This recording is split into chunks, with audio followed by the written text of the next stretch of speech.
አንዳንድ ሰው ደግሞ ይከራከራል ይሄን ሀገር እኮ ሆም ብለው ነው ያፈረሱት ለምን ነዳጁን ሊወስዱ ብለው ይሉሃል እንደዛ ብሎ ሎጂክ የለም ኢራን ቦሊስቲክ ሚሳይሎቿን ባታተርፍ ብለሃሰው ሌላ ቦታ ባታረግና መተኮስ ባትችል ኖሮ መልስ መስጠት ባትችል አየሩን ተጫውተውበት ነበር ይሄ ፍሩሾ ነው በኢራን አማካኝነት ትመታለች እስራኤል ላይ ሚሳይል ላዘንብ ነው 200 አካባቢ ያዘንባሉ ወደ 100 ምናምን እናንተና ጆርዳን መልሱት እንዴ ነው የሚባለው እንዳትዋረድ እንደ ኔሽን መልስ መስጠት አለባት መልስ ስትሰጥ ግን ለአሜሪካኖቹ ወታደሮቻችን ማለት ነው መግደል አልፈልግም ድርድር እየተካሄደ ጥሩ ሁኔታ ላይ ነው የደረሰው ብሎ ሲያስብ ምት ይመታል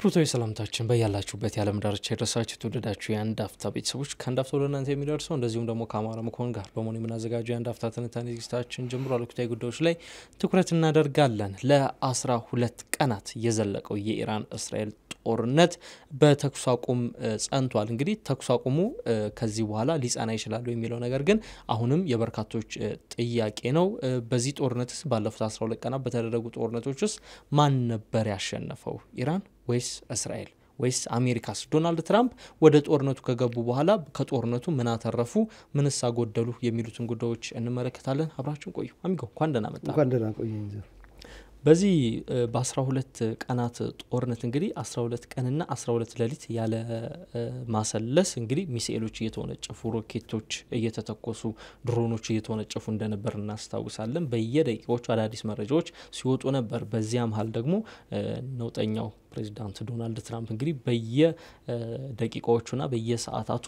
በትሩዝ ሶሻል በተሰኘ የራሳቸው የሶሻል ሚዲያ ገጽ ላይ እንግዲህ የሚለጥፏቸው አስተያየቶችም እጅግ መነጋገሪያ እንደነበሩ እናስታውሳለን የኢራንን የኒውክሌር ማብለያ በቢ2ቢ ቦምብ ዋሻደርማሽ ቦምብ አፍርሸዋለሁ ቢሉም ከዚያ በኋላ የወጡ የተረጋገጡ መረጃዎች ግን የኢራን ኒውክሌር ምንም አይነት ጉዳት እንዳልደረሰበት የሚያረጋግጡ እንደሆኑ እየተረዳን እንገኛለን በዚህ 12 ቀን ጦርነት እንግዲህ እስራኤል በ2 አመቱ የጋዛ ጦርነት ካወጣችው ቢሊዮን ዶላር በላይ ወጪ ያደርጋለች ደግሞ ነው ጦርነቱ በሮኬት በጄቶችና በዘመናዊ ጦር መሳሪያዎች ብቻ የታገዘ በመሆኑ እንደሆነ የአልጀዚራ ኢንሳይድ ስቶሪ ላይ የተላለፈ አንድ ዝግጅት ጠቆም አድርጓል አሁን የበርካቶች ጥያቄ የሆነ ያለው ተኩስ አቁሙ ይጸናል ወይ በዚህ 12 ቀን በተደረገ የሚሳኤል የተኩስ ልውውጥ ማን አሸነፈ ቴልአቪቭ ቴህራን ወይስ ዋሽንግተን በርግጥ ቴህራን ዋሽንግተንና ቴልአቪቭ ባንድ መደብ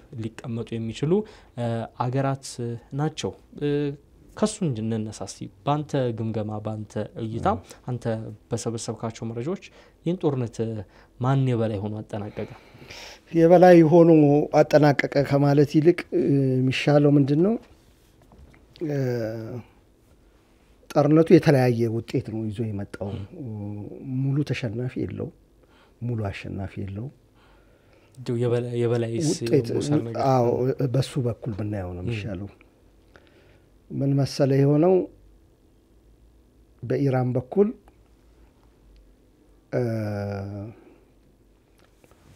አሉ የሚባሉ ወታደራዊ መሪዎች ሳይንቲስቶች ተገለዋል ግን የኢራንን ሁኔታ ከተከታተልክ ለረጅም ጊዜ በጣም ቫይብራንት የሆኑ ወጣት ሳይንቲስቶች አሏት የሚተኩ በየእንተኑ እንደውም ለዚህ የተዘጋጀች ነች ከብዙ ጊዜ ጀምሮ አንዳንድ ወታደሮቿ ሱሌማኒ ይገደላሉ በሮኬት አንዳንድ ጊዜ ሳይንቲስቶቿን ነጥላ እስራኤል በስለላ ማግኝታ ትመታቸዋለች ከውስጥም አስረጋታ ትመታቸዋለች ስለዚህ ስለሚያውቁ ለዚህ የተዘጋጁ ናቸው ተተኪዎችን ማለት ነው በቅርቡ እንደሰማው ካሚኒ አያቶላው ራሱ 3 ተተኪዎችን እንደሚሞት ስለሚያውቅ መገደላሉ ብሎ ስለሚያስብ ተተኪዎችን ያስቀምጣሉ ሁሉ ጊዜ ስለዚህ በሰው እንትን ኤክስፒሪየንስ እንዳለው ሰው አይሆንም ግን ይተካሉ ግን አልቆባቸዋል ብዙ ተመቶባቸዋል ደናደና የሚባለው አንድ ሞቱ የተባሉ ጦር መኮንኖችም አሁን እኮ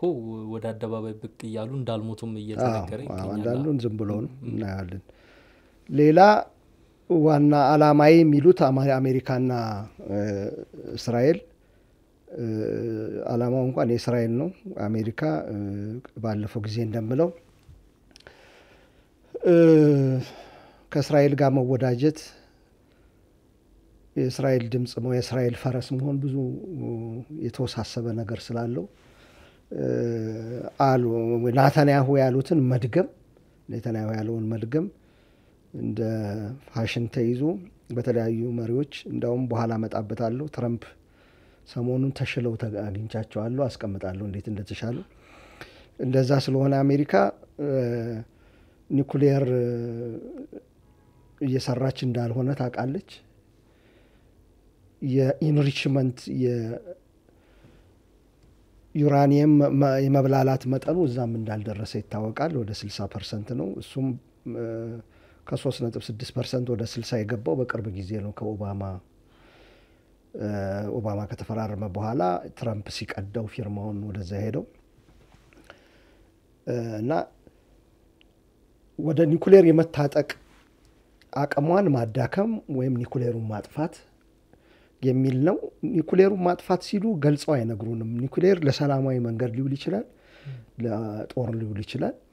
ለሰላማዊ መንገድ የሚያውሉ ሀገራት አሉ በርካታ በዓለም ላይ ጦር የሚያዙ አሉ፣ የኒኩሌር የያዙ አሉ፣ ኦሬድስ የያዙ አሉ።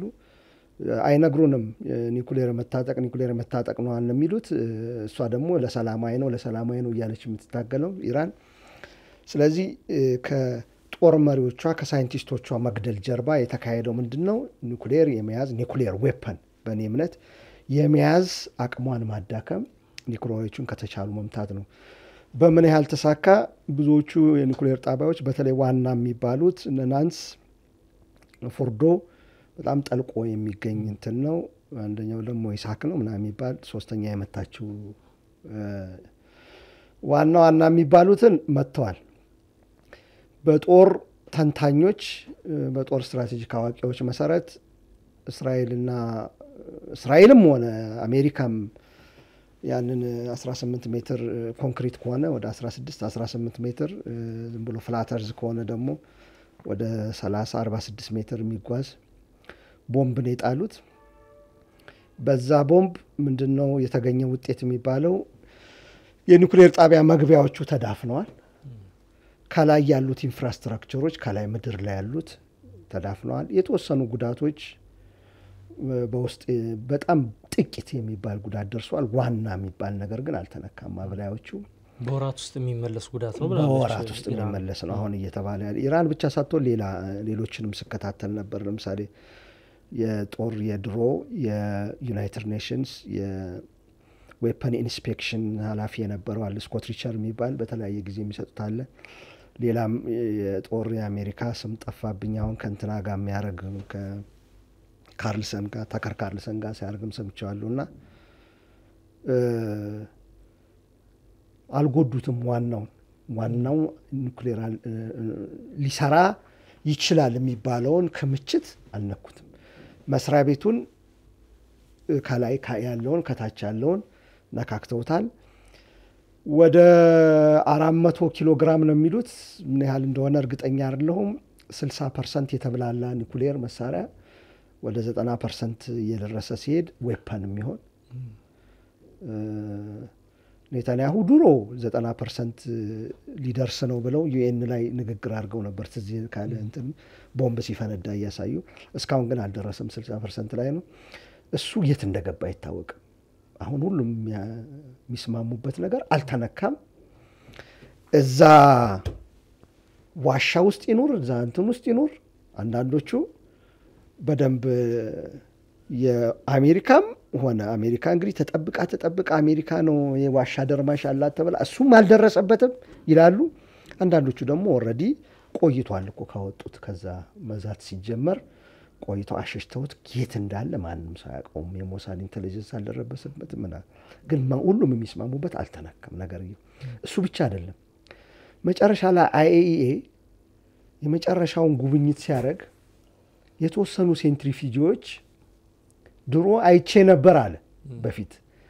አሁን ግን የት እንደገቡ አላየውም። አንደኛ የከሰሳት ኢራንን መጨረሻ ላይ የከሰሳት እነዚህ ሴንትሪፊጆች ደብቃኛለች ማብላያዎች ሌላም ዩቲሊቲዎች መሳሪያዎች አሉ አብረው ያሉ ከዚህ ጋር አይተናቸው ነበር በፊት አሁን ግን ደብቃኛለች ብለዋል ምናልባት በእኔ እምነት ብዙዎቹም እንደሚያምኑት ይሄን የተበላላ ኒኩሌር ዩራኒየም እና እነዚህን ማብላያዎቹን በፊት አንስተዋቸዋል ብዬ አስባለሁ ደግሞ የሚጠበቅ ነው 10 ጊዜ እየተዛተብህ ከሆነ በሆነ ሚሽን ማውጣት የሚጠበቅ ነው ዝም ብሎ ኢራን ትልቅ ሀገር ነች በጣም ትልቅ ሀገር ነች እንደ እስራኤል አይደለችም ከኢራቅም በጣም ነው የምትበልጠው ኢራቅም ትንሽ ነች ትልቅ ነው ወደ 1.3 ሚሊዮን ስኩዌር ኪሎ ሜትር ይመስለኛል ከኢትዮጵያ ሁሉ ትንሽ ተለቅተኛ 1.1 መሰለኝ ሚሊዮን ስኩዌር ኪሎ እና ትልቅ ሀገር ነው የትም ቦታ ልትወስደው ትችላለህ በሚስጥር እና እሱ አልተነካም ከዛ አንፃር ሽንፈት ሊባል ይችላል አይባልም ግን አቅሟን ጎትቶታል ወደ ኋላ ምን ያህል ጎተተው አንዳንዶቹ አመታት ይላሉ ብዙዎቹ የሚስማሙት መንዝስ ሚል የቢቢሲም ሪፖርት የሬውተርም የአሶሺየትድ ፕሬስም ለማየት ሞክሬያለሁ የዌስተርን አፍ ናቸው በእርግጠኝነት አልጀዚራ ደግሞ በዚህ በኩል አያለሁኝ ባላንስ ለማድረግ ሳይ መንዝስ ነው የሚሉት በአብዛኛዎቹ ሚድል ኢስትም እንደዛው ሚድል ኢስት ሞኒተር እና ብዙ ጉዳት እንዳልደረሰ ዋና አላማው እሱ እንደነበር እንዳንረሳ ስለዚህ ሳይንቲስቶች መገደል አለ የጦር መሪዎች መገደል አለ ኒኩሌር ማጥፋት የሚባለው ግን ጊዜን መግፋት እንጂ ዋና ምታል ተመታችም ኢራን ግን ኢንፍራስትራክቸሩ አደቋል ምን ብሏል ሰዎች አልቀዋል ይሄ ጊዜ ለማገገም ኢቭን ቆፍሮ እነዛን ቦታዎች ለማጽዳት መግቢያዎቹን የኒኩሌር ማብላያ ጣቢያዎችን እሱም ጊዜ ይፈጃል ግን ያን ያህል ጉዳት አልደረሰም ወደ እንትን እንምጣ ወደ እስራኤል ወደዛ ከመጣታችን በፊት ሁለት ነገር አሁን የጦርነቱ አላማዎች ተብለው ሲወሰዱ በተለይ በእስራኤልና በአሜሪካ በኩል ሁለት አይነት ነገሮች ነበር ሲነሱ የነበረው የመጀመሪያው የኢራንን የኒውክሊየር እንዳታመርት ማድረግ አቅሟን ከዚህ በኋላ ኒውክሊየር እንዳታስብ ማድረግ ነው ሁለተኛው ደግሞ በኢራን መንግስታዊ ለውጥ ሬጂም ቼንጅ የሚሉት ነገር ዛሬ ደግሞ ትራምፕ ወጥተው የኢራንን መንግስት የመለወጥ ሐሳብ የለን ብሎ ይሄስ እንደ ሽንፈት አይቆጠርም ለኢራን ደግሞ እንደ ድል መሰለ በፊትም እንደ ፕላን ቢ ነው እሱ ፕላን ቢ ማለት ይሄ እንትኑን በደንብ ካላደቀቅ ነው መሪዎቹን እንትን ካላን እና እነዚህ መሪዎች ወደ እንትን የማይመጡ ከሆነ ሌላ መሪ ማምጣት አለብን ሌላ ቶታል ሬጂም ቼንጅ አድርገን ማምጣት አለብን የናታንያሁ ሐሳብ ነው መጀመሪያ አልነበረም ሐሳቡ ግን እስከ ሬጂም ቼንጅ መሄድ ፍላጎት አለን ማለት የጀመሩት በኋላ ነው መምታት ከጀመሩ በኋላ ነው ባይዘው መጀመሪያ ያሉት ታርጌት የሆኑ ቦታዎች አሉ ልክ ጋዛ ላይ ሲሸውዱ እንደነበረው ሐማስ ተከታትለን ሐማስን ከያዝን በኋላ ሰላም አስከብረን እንትን ብለን እንወጣለን ብለው 40,000 ሰው እንደጨረሱት ንጹሃን ጋዜጠኞችን በ2000 ፓለስቲኒያንስ ብቻ 2000 ጋዜጠኞችን እንደጨረሱት ከሌላ ቦታ የመጡ ሰዎችን ነጭ ባንዲራው ያውለበለቡ አላየንም ይያሉ እንደጨረሱት ምን ያልተገደላል እዛ ለሁሉ ምክንያት ልክ እንደዛ ሁሉ ለምን ብትል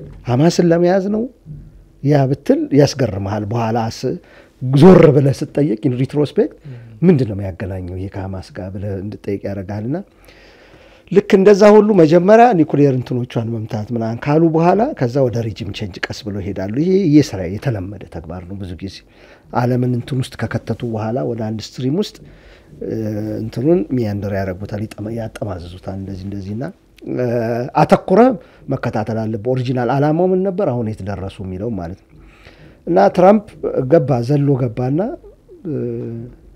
ሬጂም ቼንጅ አለ ሳምንት ሳይቆይ ወዲያው እንትን አለና ካኦስ ነው ቀውስ ነው የሚፈጠረው እዛ ሬጂም ቼንጅ ቢሆን እውነቱን ነው ከዚህ በፊት እኔ እናንተ አውርተናል ኢራቅ ምን ደረሰ አፍጋኒስታን ምን ደረሰ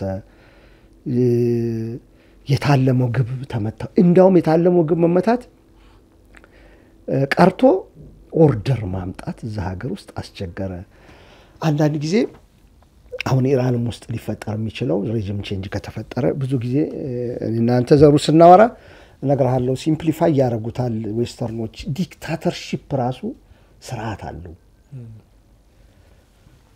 ሀገር ተጨቁኑም እንዲም ብሎ በስርዓት ገብቶ የሚንቀሳቀስ ቢሮክራሲው የሚንቀሳቀስ በሚሊተሪው ሴኩሪቲ የሚንቀሳቀስበት የሆነ ፕላትፎርም አለ ያ ነገር ከጠፋ የሚተካው ነገር ከሌለ አደገኛ ነው። ስርዓት ይጠፋል፣ ጉልበተኛ ነው፣ ስርዓት አልበኝነት ነው፣ ቀውስ ነው። ትራምፕ እንዳለው እውነቱን ነው። በዚህ ምክንያት ተናገርን። ሊቢያ እንዲሁ ቀላል ብድግ ስታረገው ጋዳፊ ሰላም ምትሆን መሰላቸው። ኢራቅ ዌፐንስ ኦፍ ማስ ዲስትራክሽን ብለው ሳዳምን ሲያነሱት መሰላቸው። ሶሪያ እስቲ እናያለን በቅርቡ። አፍጋኒስታን ያ ሁሉ መከራ የበላችሁ በዛ ነው። እና እሴትን ዲሞክራቲክ ቫልዩ የሚሉት እነሱ አሁን ያንን ያምኑበታል አያምኑበትም። እኔ ቶታሊ ተቀይሯል ሐሳቤ። ያምኑበታል ብዬ አላስብም። እሴቶች የሚሏቸውን ግን ዲሞክራሲ፣ ይሄ ነጻነት፣ ነጻ አስተሳሰብ ቫልዩ የዌስተርን ቫልዩ የሚሏቸው አሉ። እነሱን ብድግ አድርጎ መጫን የሆነ ቦታ ሄዶ ኤክስፖርት አድርጎ መጫን ይመስላቸዋልና ኢራንም ላይ እንደዛ ትራምፕ የተረዳው ነገር የሚመስለኝ ሌላ ቦታ ሲሞክሩ አልተሳካም። አንዳንድ ሰው ደግሞ ይከራከራል። ይሄን ሀገር እኮ ሆን ብለው ነው ያፈረሱት፣ ለምን ነዳጁን ሊወስዱ ብለው ይሉሃል። እንደዛ ብሎ ሎጂክ የለም። አንድ ሀገር ሰላም ሲሆን ነው ነዳጅ የምታወጣው። ኮንጎ ወርቅ ለማውጣት እዚህ ጋር ሬብልና እዚህ ጋር ሬብል እየተዋጋ በየትኛው መስመር አልፈ ነው ከስርዓት አልበኝነት በተለያየ ከጫካ ለጫካ መንቀሳቀስ እያቃተ ሄሊኮፕተር አምጥተ ቁጭ አርገ ዘርፈ እያቃተ እንዴት ተብሎ ለመዝረፍ ተብሎ አገር ይበጠበጣል ይባላል። ማንኛውም አገር ጤነኛ የሆነ አገር ያንን አገር በገንዘብ ገዝቶ ከፈለገ ባለስልጣናቱን ጉቦ ሰጥቶ ይሄን ጸጥታ አስከብሩልኝ ቀጥታ ሄጄ ልዝረፍ ነው እንጂ የሚለው አይ ተበጣበጡልኝ ተታኮሱ እርስ በርስ ስትታኮሱ በመሃል እየገባው ላውጣ የሚል ሎጂክ የለም።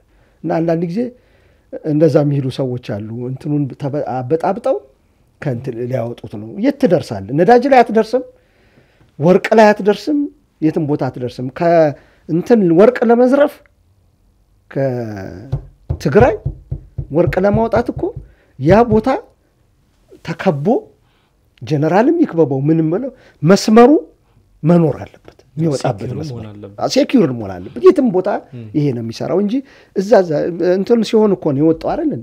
ሰላም ሲፈራረሙ ወይ መከላከያ ወጣ፣ ያን ቦታ ሰዎች ተቆጣጠሩ፣ ጦርነት የለም፣ ማሾለክ ትችላለህ። አሁን እንትን ይያር እሳት እየተተፋብህ ነጭ እየመጣ የሚዘርፍበት እንትን አይታየኝና እንደዚህ ሲምፕሊፋይ አድርገው የሚነግሩአሉ። ኤኒዌይ ካርስታችን ሳልወጣ ወደ እስራኤል ስንመጣ እስራኤል ተሸንፋለች አልተሸነፈችም፣ ያሸነፈ ሙሉ ያላሸነፈ ሙሉ የለም ብያለሁ።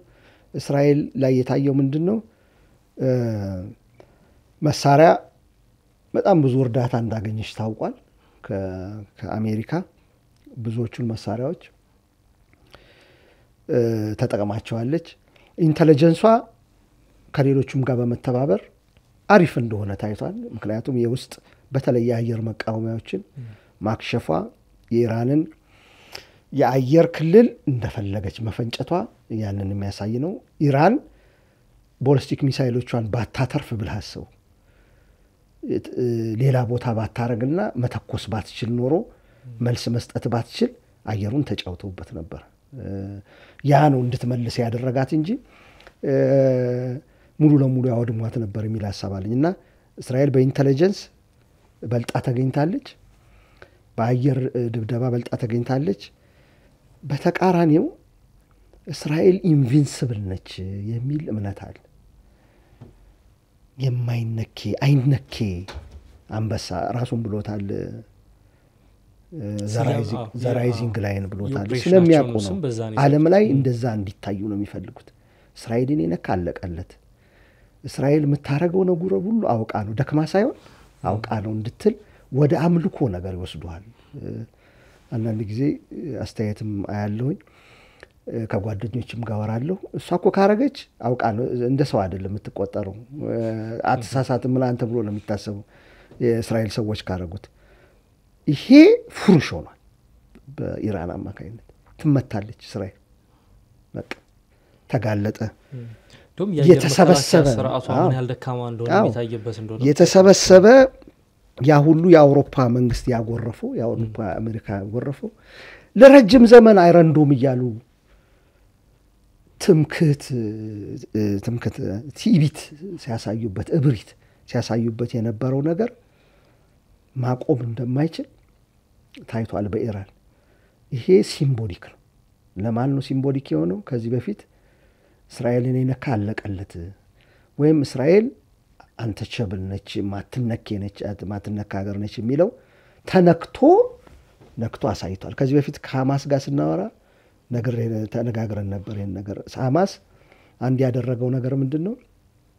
የእስራኤል ኢንተለጀንስ ሊበለጥ ይችላል፣ እስራኤል ፔኔትሬት ልትደረግ ትችላለች ውስጥ የሚለውን ነው የነገራቸው። ለሌላው ዓለም ሊደረግ ይችላል። እነሱም ሰው ናቸው እንደኛ ሃይሊ ሶፊስቲኬትድ መሳሪያ አላቸው ምን አላቸው፣ ግን አምልኮ ውስጥ መግባት የለብንም።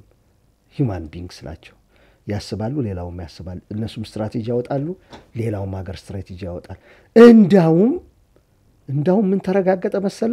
በእስራኤል በኩል እስራኤል ለካ አጋሽ ከሌላት ደካማ ነች።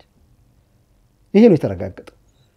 የሆነ ቦምብ ቆፍሪልኝና ዋሻ ደርምሽልኝ ነው ማለት አሜሪካን ነው የምትጠራው። ሐማስን ለመውጋት በቂ መሳሪያ የላት።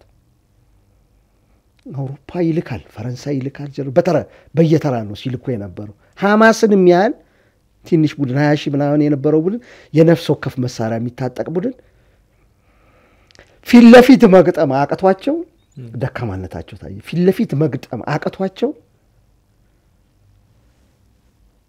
እንዳለ ህዝቡን ጨረሱት። 40 ሺህ ሰው አለቀ። በሰሜን በኩል ያለውን ውጣ ይሉትና ወደ ደቡብ ይሄዳል። ግር ሲል የሄደበት ቦታ ሄደው ይመቱታል። እህል ያቀርቡና እህልና ወሰድ ብለው ስናይፐሮች ቁጭ አድርገው ይደበድቡታል። ከሐማስ ጋር ፊት ለፊት የተደረገ ውጊያ ካየ ነገር አንድም ውጊያ ባለፉት ዓመታት ከሐማስ ጋር ተደረገ ፊት ለፊት የተደረገ ውጊያ የለም። ለምን? የእስራኤል ወታደር የሰለጠነው ከምድር በላይ ለመዋጋት ነው። ሐማስ ከምድር በታች ነው የሚዋጋው፣ አይገናኙም። ከምድር በታች ብቅ ብሎ ነው የሚወጋቸው። ለዛ አልሰለጠኑ። ለዛ ሊሰለጥኑ እየዳዱ እያለ ነው ጦርነቱን የጀመረው ሐማስ። አይችሉም በዛ መልኩ መዋጋት። ያላቸው አማራጭ ቦምብ ሰብስቦ ማደባየት ነው።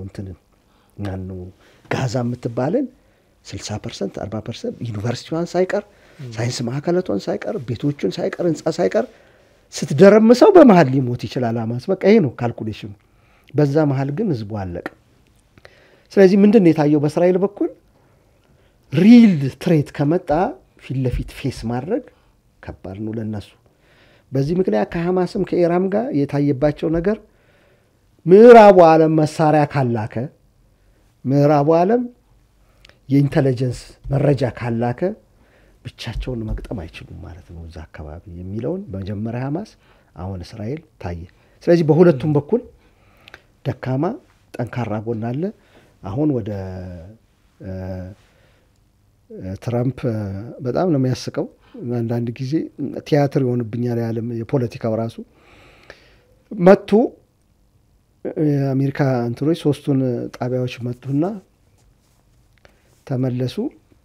ከዛ ኢራን ሁሉ ጊዜ እንደምታረገው በአብዛኛው በኳታር በኦማን አንዳንድ ጊዜ በኳታር በኩል መልእክት አስተላልፋለች። ወዳጅ ነች የኳታር።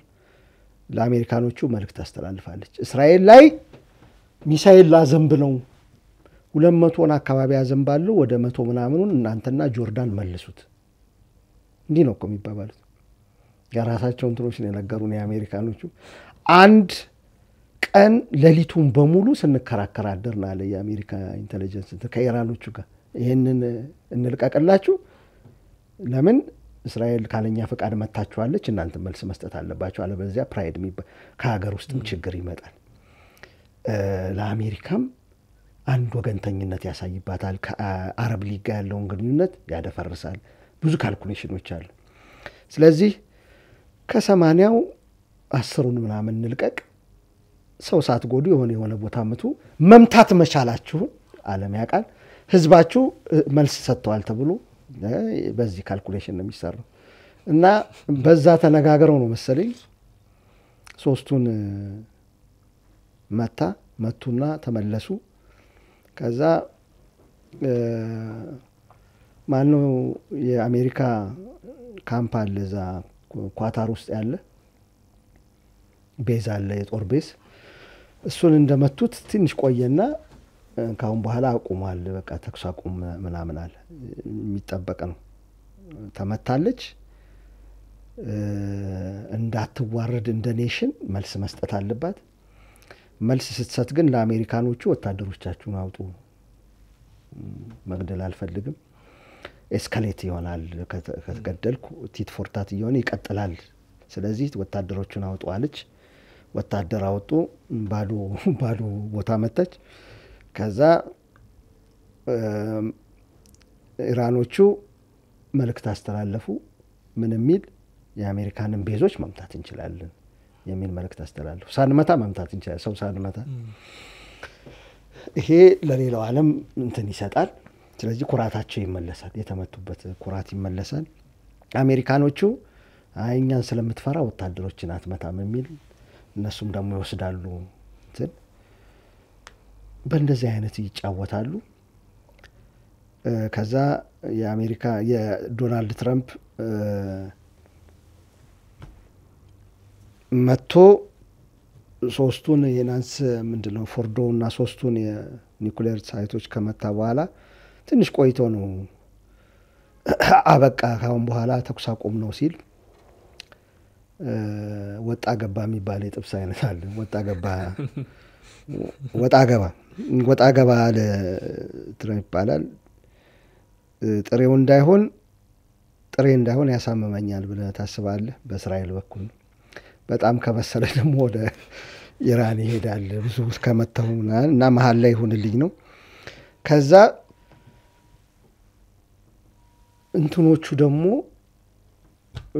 ማጋ የሚባለው ባለፈው ጊዜ ከአሜሪካ ግሬት አጌን የሚል መደብ አለው የትራምፕ የተመረጠበት መደብ እሱ ደግሞ ሁለት ቡድን አለው ውስጥ አንደኛው እስራኤልን ደግፈን ኢራንን መደብደብ አለብን ብሎ በጣም የሚጨቀጭቅ ነው እንደ ሩቢዮ ያሉት ሁለተኛው ቡድን በፍጹምኛ ስለ አሜሪካ ልንጨነቅ ነው እንጂ እንትን ያለው እዛ የተሳበን መንገባበት የለም ብሎ ደግሞ ያፈነገጠ ቡድን አለ በተለይ ሪፐብሊካን አይደሉም አክቹአሊ ግን ዲሞክራቶች ሶስት ባለፈው እንትን ብለዋል አንደኛ በኮንግረስ መወሰን አለበት ይላሉ ሁለተኛ ኬት ባመጣው ስልጣን ነው ብሎ አሁን ሞሽን ያስገባሉ በመጨረሻ ላይ ስለዚህ ኢራን ወደዛ ተሰበን መግባት የለብንም ወደ ሚድል ጦርነት የሚሏሉ ኢራንን ደብድብ የሚሏሉ ሁለቱንም ለማስደሰት ሲል ነው ወጣ ገባ የሚለው የጥብስ ጨዋታ የተጫወተው ተብሎ ነው የሚታሰበው አሁን ይቀጥላል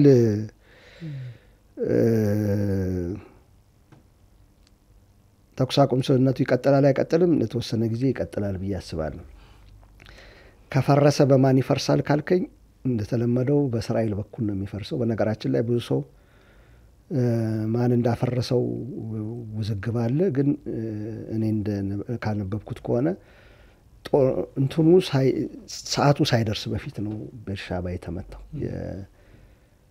ኢራን የተኮሰችው የተኩስ አቁሙ እንትን ሳይል በፊት ነው ሁላችንም መጀመሪያ የመሰለን ኢራን እንትን ያለችው ነው ወዲያው ግን እንትና ትራምፕ ወጥቶ እስራኤልን ያወገዘው ቦምብ ለቀቀች እኔ ባልኩኝ በትንሽ ሰዓት ውስጥ ቦምብ ለቀቀች ብሎ እስራኤልን ያወገዘው እሱ ራሱ ይናገራል ማን ቫዮሌት እንዳረገው ደግሞ የታወቀ ነው የእስራኤሎቹ ባህሪ ነው የድርድር ተኩስ አቁም ምናምን የሚባል ነገር አይመቻቸው ኔታንያሁ በተለይ ባለፈው ጊዜ አውርተናል ሰላም ድርድር እየተካሄደ ጥሩ ሁኔታ ላይ ነው የደረሰው ብሎ ሲያስብ ምት ይመታል ጦሩን ያንቀሳቀሳል በጦርኝነት ነው እንዲታወቅ የሚፈልገው እንዲበርድም አይፈልግም የውስጥ ትኩሳት አለበት ውስጡ እንዲበርድ ስለማይፈልግ አሁንም ከጣሰ እሱ ይጥሳል ብዬ ነው የማስበው ቀጥሎ ግን ለትንሽ ጊዜ የሚቆያል ብዬ አስባለሁ አይ ሆፕ ሁለቱም ሰዎቹም በተለይ እስራኤልም የኢራንም ዜጎች ሲጠይቋቸው ሳይ በቴሌቪዥን በጣም ነው የተደነቁት እንዴት እንደናፈቃቸው ጦርነት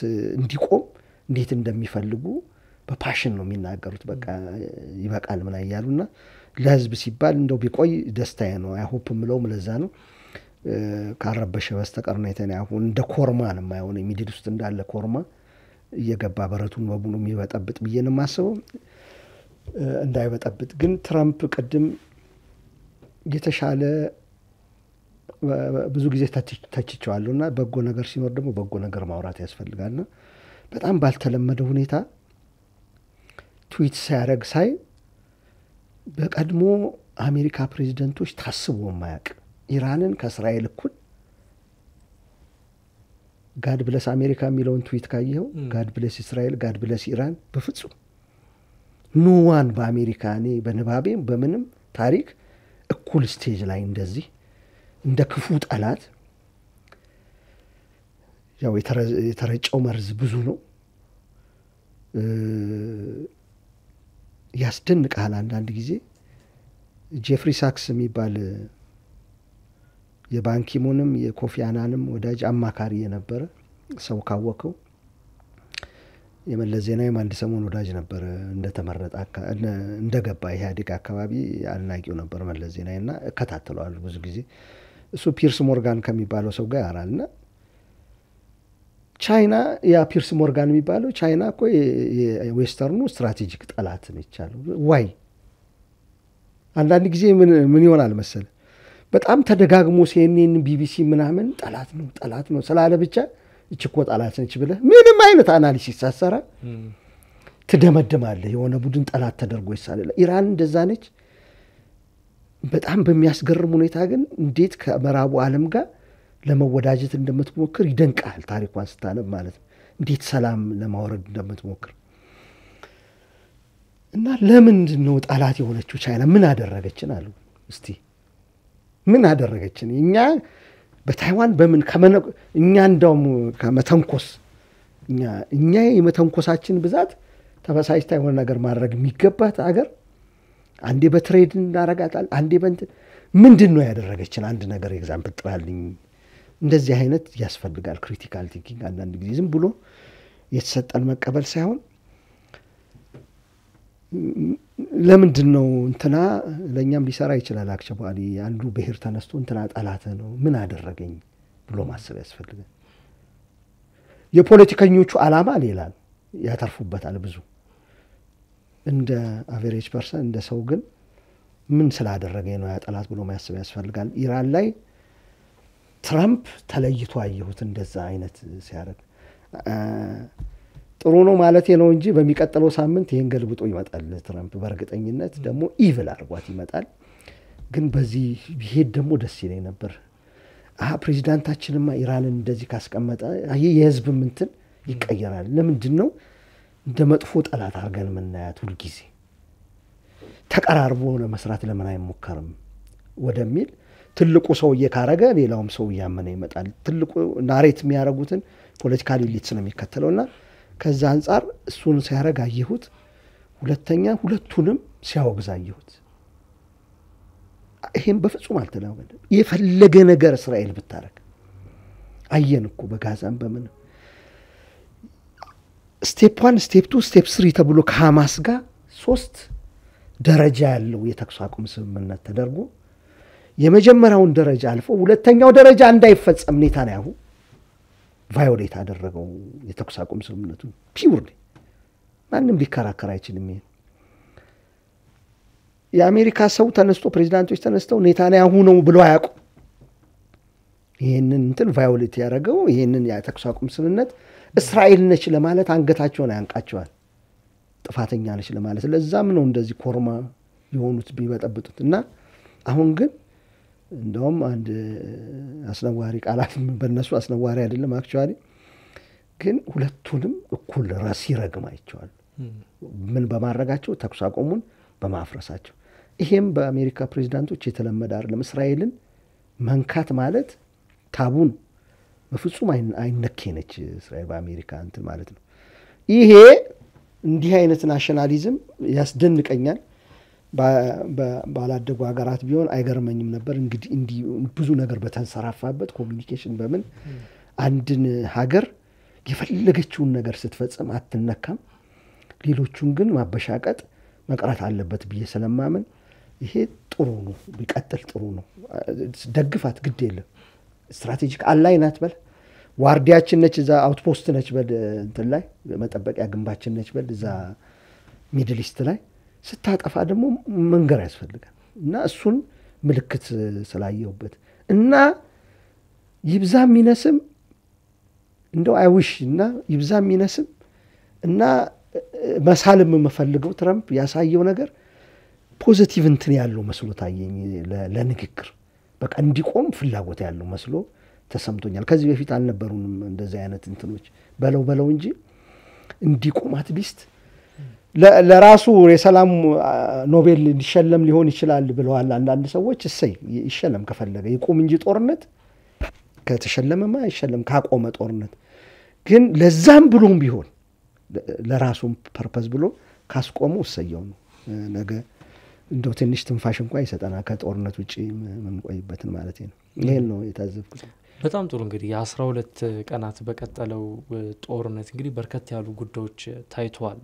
አይነኬ የምትባለው እስራኤል ያለባትን ጉርለትና ድካሟም የተጋለጠበት እንደዚሁም ደግሞ የሞሳድ ረቂቅ የስለላ ጥበቦችም በስፋት የታዩበት እንደሆነ እንግዲህ ያስተዋልንበት ነው። አሜሪካም በእስራኤል ላይ በተለይ በዶናልድ ትራምፕ በእስራኤል ላይ የያዙት አቋም እጅግ መነጋገሪያ የሆነበት ነው።